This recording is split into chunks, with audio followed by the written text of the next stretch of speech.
Não é porque eu não tenho os braços e não tenho a perna. Isso me define. Não é porque você é moreno, você usa óculos, você é loiro.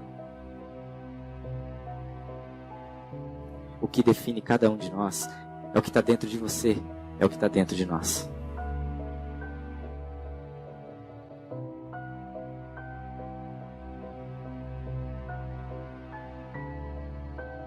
Há 30 anos atrás, meus pais não sabiam que ia ter um filho com deficiência. Minha mãe tinha 17 anos quando eu nasci. Muito nova. E ali, há 30 anos atrás, o ultrassom não era tão simples como é hoje.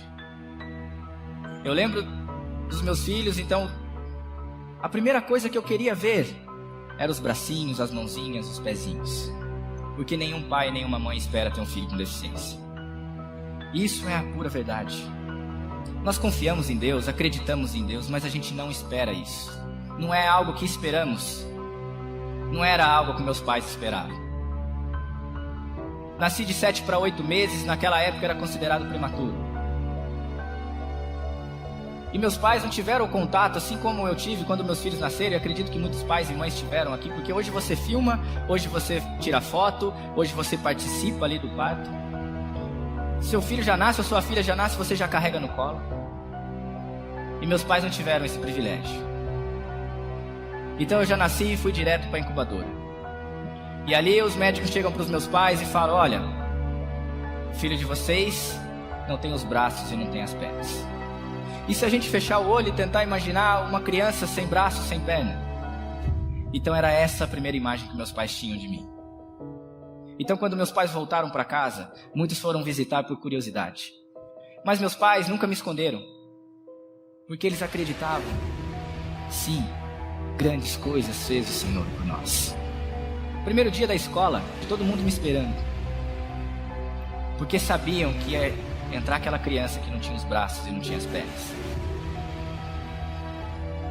E ali foi a primeira vez que eu convivi com o preconceito. Hoje se chama de bullying.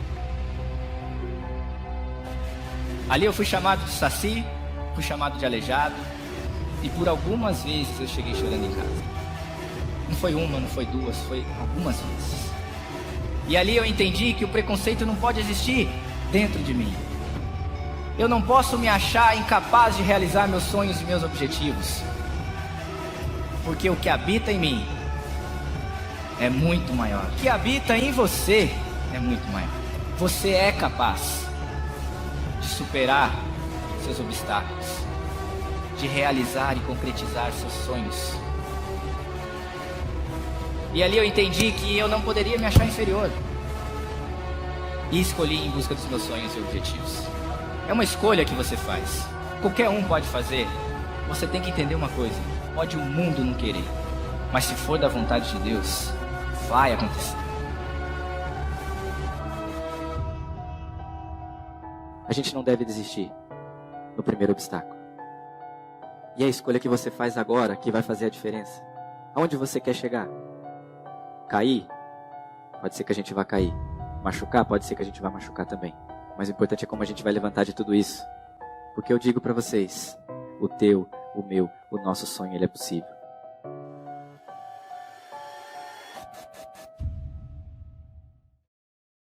Nós não somos seres humanos tendo uma experiência espiritual.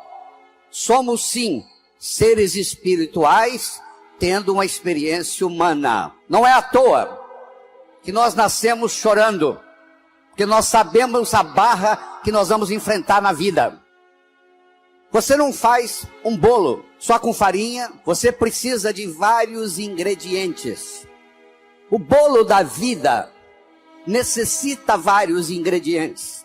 O primeiro ingrediente, eu diria, é o respeito que você tem para com você mesmo. É o quanto você gosta de você. Ninguém pode ofertar o que não tem. Você não pode ofertar amor para o próximo se você não tem amor por si mesmo. Então a primeira coisa, tenhamos o amor próprio. Que a gente se respeite no mundo. Isso chama-se autoestima. Isso chama-se autoimagem. E eu tenho uma boa notícia para você. Ninguém está condenado a ser quem sempre foi. Nós somos os únicos animais no planeta Terra que temos a habilidade de transcender. Transcender significa começar de novo. Não interessa o que aconteceu na sua infância. Não interessa o sofrimento que você teve até hoje. O seu passado foi uma necessidade para você chegar até aqui. O seu futuro é uma possibilidade para você ir onde você quiser ir. Mas se você não se conscientizar disso, o seu futuro vai ser nada mais, nada menos do que uma repetição dos padrões do seu passado. Quais são os padrões existentes na sua família que você gostaria de se livrar deles? Porque a sua família, como a de qualquer outro, não é perfeita. O indivíduo, para ser médico, precisa fazer medicina. O indivíduo, para ser advogado, precisa fazer direito e fazer o exame da OAB. O indivíduo, para ser jornalista, precisa fazer jornalismo.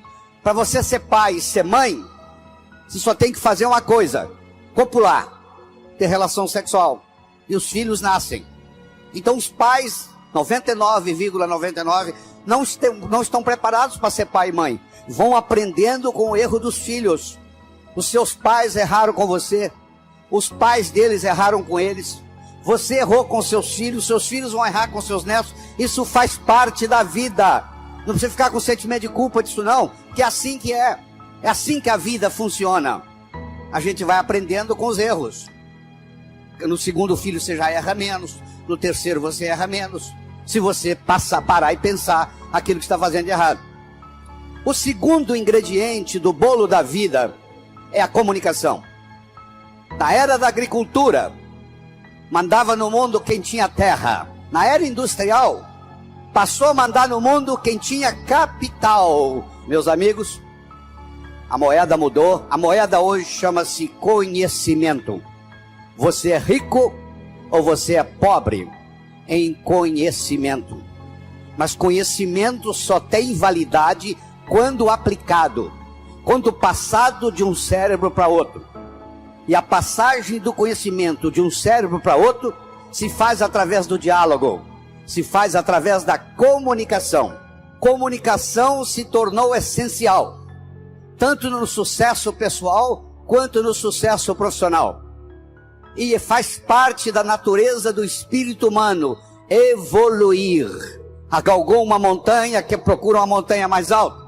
Você quer passar no vestibular, passou no vestibular, quer se formar, quer arrumar um emprego, quer ser promovido, quer montar sua própria empresa, e você vai galgando as coisas na vida. Isso faz parte. À medida que você sobe no escalão da vida, talvez o ingrediente mais importante seja o diálogo, seja a capacidade de se comunicar, seja a capacidade de se expressar, seja a capacidade de entender o outro. Então, se você me permite, eu vou apresentar para você um modelo de diálogo. Eu criei um modelo para isso. A comunicação tem 3 níveis. O primeiro nível eu chamo de boca-ouvido. O segundo nível eu chamo de cérebro-cérebro. O terceiro nível eu chamo de coração-coração. Boca-ouvido. Deixe-me primeiro fazer uma distinção para você. Ouvir e escutar não são sinônimos. Você ouve com o ouvido, você escuta com o cérebro. Você já foi alguma vez num restaurante e pediu ao garçom para lhe trazer uma água com gás e ele lhe trouxe uma água sem gás? Ou você fez uma solicitação e ele lhe trouxe outra? Aquele garçom, naquele momento que ele recebeu o seu pedido, ele estava operando no nível 1. No nível 1 ninguém é promovido. No nível 1 você não conquista as pessoas. No nível 1 você não vai para frente na vida. Não interessa a nota que você tirou na escola, isso não faz diferença.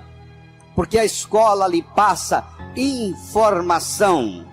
A vida lhe exige competência de ação. O que cai na prova não cai na vida. Se você observar na sua cidade, você vai encontrar indivíduos que eram CDFs, que eram estudantes brilhantes, e hoje são pessoas que estão perdidas na vida.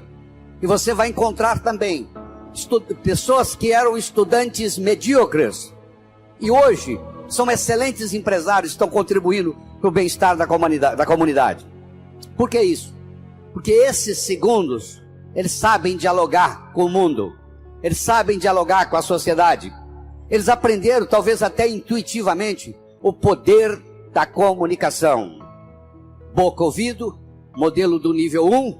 Deixa eu primeiro fazer uma afirmação.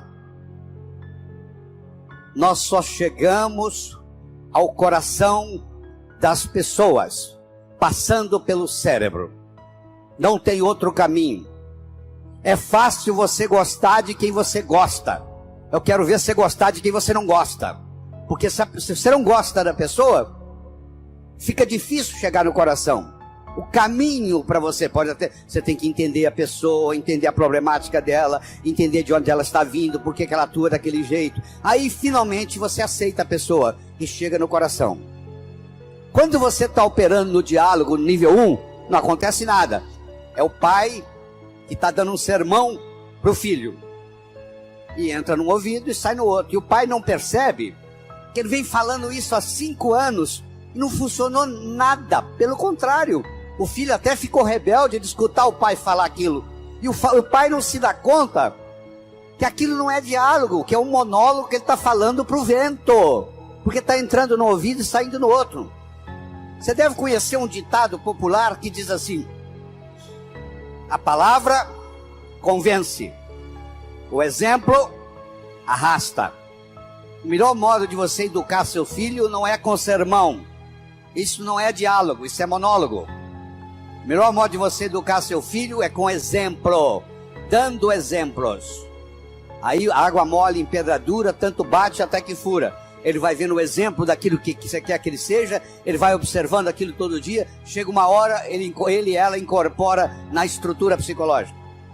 Um pai de 45, uma mãe de 45, que conversa com um filho de 15, ela tem que entender que o filho de 15 nunca teve 45.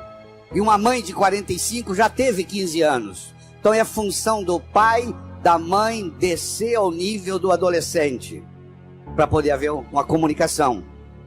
No diálogo, na comunicação, nós temos que modificar um pouquinho aquela frase que você conhece, que não é da Bíblia, tá? Quando eu falar, você vai falar, está na Bíblia, não está não. A frase é assim: faça aos outros o que você gostaria que fosse feito a você. A verdade não é bem essa. Faça aos outros o que os outros gostariam que fosse feito a eles. Se eu convidar você para jantar na minha casa em São Paulo, eu não vou lhe servir o meu prato favorito. Pode ser que você nem coma. Eu vou perguntar o que você gosta. Se eu quero agradar alguém num processo de diálogo, eu tenho que ver o que a outra pessoa quer ouvir. Eu vou começar por ali. E não o que eu quero passar. Está acontecendo com a gente. Eu quero mostrar o meu ponto de vista para você, mas eu não me preocupo como que você vai receber esse ponto de vista. Aí sabe o que acontece? A natureza colocou um ouvido no mesmo nível do outro. Entra num ouvido e sai no outro. Aí não deixa de ser diálogo, passa a ser monólogo, porque não tem repercussão. Para esse diálogo se ocorrer, primeiro eu tenho que ter uma mensagem forte. Você só vai continuar me escutando se você estiver gostando da mensagem. Eu tenho que ter algo para poder passar para você. Essa é a mensagem. Segundo, nós temos que conversar de uma forma metafórica. Como é que Jesus ensinava? Jesus ensinava contando histórias. Como é que Jesus ia ensinar o meu mundo espiritual para quem está na terra? Sabe o que ele fazia? Ele fazia de uma forma metafórica. Ele contava parábolas. Ele contava histórias. Quando eu lhe conto uma história, você não pode dizer que você não concorda com ela. Eu estou lhe contando uma história. E dentro da história, eu coloco a ideia que eu quero passar para você. Era uma vez um navio de alta prioridade, porque carregava ouro. E de repente o motor desse navio enguiçou. E o dono do navio disse: para. Traga aqui o melhor mecânico da região. Eles trouxeram. Ele trabalhou um dia inteiro, não conseguiu consertar o motor. Ele disse: para. Traga aqui o melhor engenheiro mecânico do país mais próximo. Eles trouxeram. Ele trabalhou 2 dias, não conseguiu consertar o navio. Ele disse: para. Traga aqui de onde estiver, de helicóptero, quem montou essa máquina desse navio. E eles procuraram, encontraram e trouxeram ele e um assistente. E eles desceram no navio de helicóptero, foram até a casa de máquinas, escutaram o barulho da tubulação, tocaram nos tubos, e tinha uma válvulazinha vermelha num canto. E ele perguntou para o assistente dele: você tem um martelo? Tem, me empresta. Ele foi lá e pim! Ligue! Eles ligaram, tudo funcionou às mil maravilhas. Os 3 indivíduos que trabalharam, o primeiro que trabalhou um dia, o segundo que trabalhou 2 dias, e esse que deu a martelada na válvula, mandaram as suas respectivas contas. Quem trabalhou um dia, mandou uma conta de $100. Quem trabalhou 2 dias, mandou uma conta de $400, $200 por dia, porque ele havia trabalhado 2 dias e ele era mais sofisticado do que o outro. E quem deu a martelada, mandou uma conta de $10.000. O dono do navio falou: eu vou pagar, porque ele consertou o meu navio, mas eu só pago com uma condição: que ele mostre como é que ele chegou à conclusão de me cobrar $10.000. E ele mandou um bilhete para o dono do navio: para dar a martelada, $1. Para saber onde bater com o martelo, 9.999. Você imagine que nós estamos almoçando e eu conto essa história para você. E você está pensando em me contratar para ser seu consultor na sua empresa. E você pergunta assim: doutor Laí, qual é a sua remuneração? E eu falo um preço elevado. Ao invés dele falar, você falar é caro, você vai pensar assim: esse cara sabe onde bater com o martelo. Eu preparei o seu cérebro para escutar o meu diálogo com você. Através de quê? Através de uma história. A pessoa que sabe dialogar, ela conversa metaforicamente. Terceira coisa importante no diálogo é uma linguagem apropriada. Você já foi a um médico e o médico começa a usar aquela terminologia médica que só ele entende. E aí você volta e a sua família te pergunta: e aí, o que você tem? O que o médico falou? Ah, não entendi o que o médico falou. Esse médico não tem nada de inteligente. E outra coisa importante é a percepção. Uma coisa é o que você está passando, a outra coisa é que o outro está captando. Ah, você é um vendedor? Sou. Você é um bom vendedor? Ótimo vendedor. E aí, você tem vendido bem? Não, tem vendido muito mal. Então você não é um bom vendedor. Talvez a sua linguagem não está sendo apropriada, talvez a sua mensagem não está sendo forte o bastante, talvez você não esteja fazendo uso dos recursos, da metáfora, das histórias. Quando você trabalha esse fenômeno do diálogo desse jeito, quando você termina, a pessoa se sente convidada a participar das suas ideias. O filho, quando um pai sabe ter um diálogo com ele, quando termina o diálogo, o filho se sente convidado a experimentar o que o pai está falando para ver se dá certo. É um convite que ele recebe. Na vida, nós somos julgados por 4 coisas. 4 coisas. Nós somos julgados por aquilo que fazemos. Você pode marcar no seu relógio: você encontra um estranho na festa, nos próximos 5 minutos, ele vai perguntar para você assim: o que você faz na vida? A que é que você se dedica? Eu posso ter 2 pedreiros, um trabalhando ao lado do outro. Eu chego perto do primeiro pedreiro e pergunto: o que você faz na vida?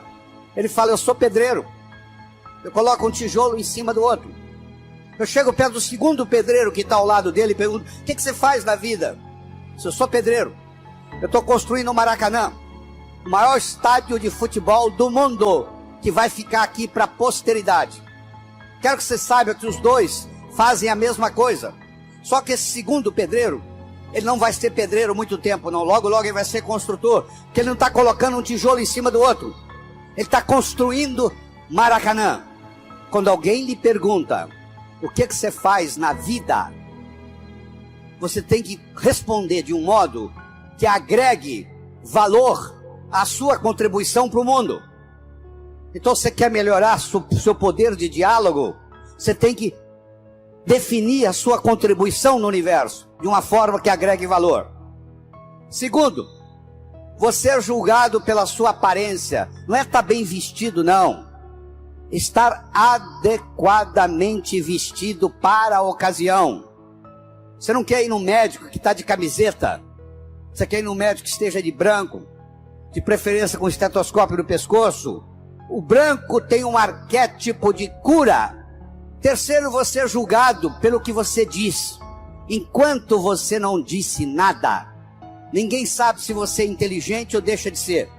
No momento que você falou e falou besteira, não tem jeito de você voltar atrás. Então muitas vezes você tem que morder a língua e finalmente ser julgado, não só pelo que você diz, mas como você diz o que você diz. Eu poderia trazer alguém aqui que falasse exatamente o que eu estou falando. A apresentação poderia ser muito melhor ou muito pior. Porque não é só o que eu estou falando que conta, é como eu estou falando o que eu estou falando. E nessa parte do diálogo, de como dizemos o que dizemos, vem o modelo que eu estou discutindo com você. Que tem o nível 1, que não acontece nada, que você está perdendo tempo, que é o boca-ouvido, é o que você pede o garçom uma água com gás, ele traz uma água sem gás, porque entrou num ouvido e saiu no outro. E muitas pessoas trabalham nesse nível e não vão para frente na vida, porque comunicação é essencial. Nós começamos falando da autoestima, estamos falando da comunicação, do diálogo. Deixa eu tocar um pouquinho nos outros. O bolo da vida tem vários ingredientes. Outra coisa importante para você jovem que está nos assistindo, e é jovem de qualquer idade, juventude é uma coisa que você decide. O que eu vou fazer na vida está para frente ainda. Já fiz muita coisa, mas o que eu vou fazer muito mais ainda está pela frente. Quando eu mantenho esse foco no que eu vou fazer, o meu organismo não envelhece. Ele mantém a energia da juventude. Todos vocês conhecem o conceito de uma ampulheta, não conhece? Você já pegou uma ampulheta na mão? Aquele reloginho de areia? A ampulheta tem a areia que ainda não caiu, a areia que está caindo e a areia que já caiu. A areia que ainda não caiu é o futuro. A areia que está caindo é o presente. E a areia que já caiu é o passado. Você aprendeu, e a verdade que você aprendeu, que o passado cria o presente e o presente cria o futuro. Isso é verdade, verdadeiro.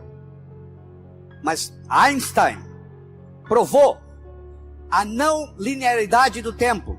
O tempo não é linear. Então eu vou provar para você agora, nessa conversa aqui, que o futuro cria o presente também. E o presente recria o passado. Se você comprar na segunda-feira uma viagem de volta ao mundo para daqui um mês, eu lhe garanto que a segunda-feira já começa a ficar mais interessante. Faltam 30 dias, 29, 28, 27, 26, 25 para a viagem. Você já escutou um ditado que diz assim? Muitas vezes a antecipação da festa é melhor do que a festa propriamente dita. Lembra aquela ceia de Natal que você preparou na sua casa com todo carinho, que você levou meses preparando, e na hora da ceia os dois cunhados começaram a discutir e estragou a noite? A antecipação daquela ceia foi muito melhor do que a ceia. O que acontece? Se eu tenho metas para o futuro, jovens, por favor, me escutem. Se você tem metas para o futuro, o seu presente fica mais interessante, porque você vai viajar daqui 30 dias, daqui 29, daqui 28. Se você não tem perspectiva de futuro, aí a droga te domina. Todo drogado que eu conheci, que eu tratei, que eu cuidei como médico, todo drogado perdeu a perspectiva do futuro. Ele não tem a noção do amanhã. Ele acha que só existe hoje. Quem só acha que existe hoje, não vai se preocupar o que a cocaína, a maconha, a heroína vai fazer no corpo, porque perdeu perspectiva de futuro. Então eu espero que você entenda que o futuro cria o presente. Eu vou provar para você agora que o presente recria o passado. Chegou uma senhora e disse: doutor Lair, eu estou aqui porque eu estou num processo de divórcio e fiquei sabendo que o seu curso fortalece o emocional, eu vim aqui fazê-lo. Deixa eu lhe contar a minha história. Eu sou casado há mais de 25 anos, eu e meu marido decidimos, por opção, não ter filhos. Ele trabalha numa multinacional, eu trabalho noutra. Ele sai de segunda a sexta para viajar pela multinacional, e eu saio de segunda a sexta para viajar pela minha multinacional. Sexta-feira à noite nós nos reuníamos, íamos para um sítio que nós passávamos sexta-noite, sábado, domingo, voltávamos segunda de manhã. A minha tia que me criou veio nos visitar, eu levei-a para passar o final de semana no sítio e morreu. E eu nunca mais tive coragem de ir lá. O meu marido não abre mão, ele viaja durante a semana e sexta-feira ele vai para o sítio. Eu não vejo ele durante a semana, não vejo ele no final de semana. Nós fomos distanciando, estamos num processo de divórcio. Eu perguntei para ela assim, mas por que a senhora não vai no sítio? Falou, porque a minha tia morreu lá. Eu falei, mas justamente por isso. A sua tia saiu lá para te dar esse presente, para morrer no sítio, para mostrar para você o quanto que ela gostava de você. Isso tem uma simbologia. Dá para você captar essa simbologia, que ela fez questão de vir morrer do seu lado. E eu fui falando, ela foi escutando, ela não conseguia parar de olhar no relógio. E o que ela queria? Ir para o sítio. Está casada com o marido até hoje. Eu não consigo mudar o fato da tia dela ter morrido no sítio. Eu mudei no diálogo a interpretação da morte da tia dela no sítio. Eu não consigo mudar o passado de ninguém. Mas eu quero que você saiba que tudo que aconteceu com você aconteceu por uma necessidade, talvez espiritual. Talvez tenha trazido você até aqui. Eu não vou perdoar o meu pai pelo que ele me fez. Onde é que está seu pai? Ah, ele já morreu. Aí ele vai ficar muito sem dormir hoje à noite por causa disso. O fato de você não perdoar o seu pai é mais ou menos assim: eu vou tomar o veneno para matar aquele cara, mas eu tomo o veneno. Isso não é tão ridículo, não é? O cara vai tomar o veneno para querer envenenar o outro. Quando eu tenho ressentimento do meu pai, quando eu tenho ressentimento da minha mãe, primeiro eu vou ter ressentimento de todos os homens e todas as mulheres no mundo, que isso vai repercutir. Cada vez que eu encontrar um homem, vai lembrar do meu pai, eu vou ter problema. Cada vez que eu encontrar uma mulher, eu vou lembrar da minha mãe, vai ter problema. Então, se você perdoar o seu pai e perdoar a sua mãe incondicionalmente, só pelo fato de ele ser seu pai e pelo fato de ela ser sua mãe, não é a pessoa em si, não. Eu estou querendo que você perdoe o arquétipo pai. Eu estou querendo que você perdoe o arquétipo mãe. Não é que agora você perdoa a sua mãe, você tem que trazê-la para morar com você, não. Você que tem que terminar e dizer, ó, o que você fez foi feito, você fez o... Eu lhe garanto que os seus pais fizeram o melhor que eles sabiam fazer. Não fez melhor porque não sabia. Eles não sabiam o que eles não sabiam. No momento que você perdoa, isso é mágico no seu corpo, porque isso muda tudo. Isso muda a sua energia, muda a sua capacidade de ganhar dinheiro. Se você tem ressentimento do passado, você cancela o seu futuro, você não tem perspectiva de futuro. O ressentimento do passado não deixa você ter perspectiva de futuro. Não interessa o que eles fizeram ou deixaram de fazer. Você não vai passar a sua vida no passado. O seu passado é uma necessidade que aconteceu para você chegar aqui. Ele é conhecido, você sabe o que aconteceu. O seu futuro é uma possibilidade. E ele é desconhecido até que você decida qual que ele vai ser. E eu sugiro que você se concentre lá, no futuro, porque é lá que você vai passar o resto da sua vida. No momento que você fizer isso, seu coração vai se abrir, e essa renovação de esperança vai encher o seu coração, e a sua viagem aqui vai ficar inesquecível, que vai ficar um antes e vai ficar um depois. Eu espero de coração que novos caminhos se abram à sua frente, que o vento sopre levemente às suas costas, que o sol brilhe suave e morno no seu rosto, que a chuva caia de mansinho em seus campos, e até que nos encontremos de novo. Que Deus lhe guarde nas palmas de suas mãos.